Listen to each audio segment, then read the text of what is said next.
Virgil, we just wrapped up the 2020 AFLW draft. Can you tell us a bit about the selection tonight? Yeah, we're really rapt to be able to take 4 picks thus far. We obviously passed with our last one, so still a player to add to our list, but Tiny Brown, really pleased to be able to get her earlier in the week as our father-daughter. Great to be able to have that story of the 3 Browns, and she's a really exciting player. Looking forward to having her be able to dominate probably through the mid and spend some time up forward as well. With our second pick, we managed to get Emilia Villardo. We're really pleased to secure her. She is a college captain, one of the sort of highest character, one of the best interviews we had. She's really new to footy, comes from a basketball background, but played as an undersized ruck, moves really well and uses the ball really well for someone who's pretty new to the game as well. Collingwood selects Joanna Lynn, 716622 from the Oakley Chargers. With our third selection, we took Joanna Lynn. Linny's actually pretty familiar with the club. She's not only a Pies supporter, but she's also spent some time with us in January and Feb as part of the AFLW Academy. So the girls will know her quite well.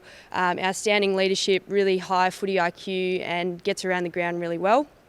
With our fourth and final pick for the draft, we took Maloney, who was actually a father-daughter eligible for the Bulldogs this year. Dad Troy played for Footscray.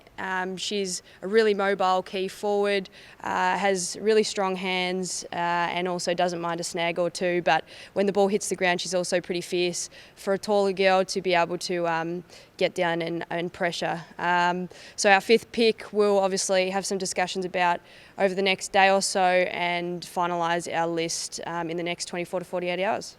So the 2020 draft was a virtual event, and the girls not necessarily get to play much footy this year. How did you go about recruiting and scouting these players?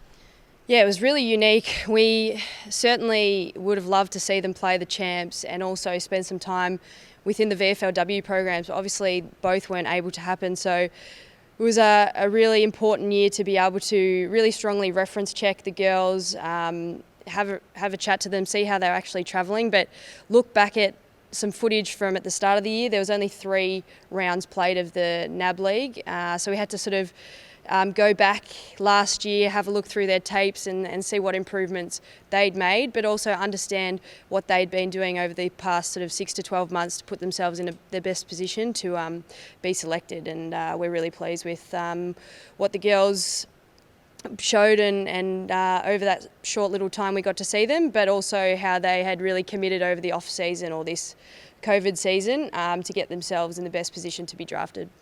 Now we're up in Queensland in the AFL hub, which you're involved with, but when will we see the girls in at the Holden Centre? Well, the girls kick off this week or next week at the Holden Centre in a modified training pre-season. So all going well, we'll hopefully be able to see them get into the facility in the next sort of 7 to 10 days, all going well with exams, and obviously we'll want the girls to finish off their really strong school year. Know it's been really difficult, concentrate on getting that done and then hit the track running.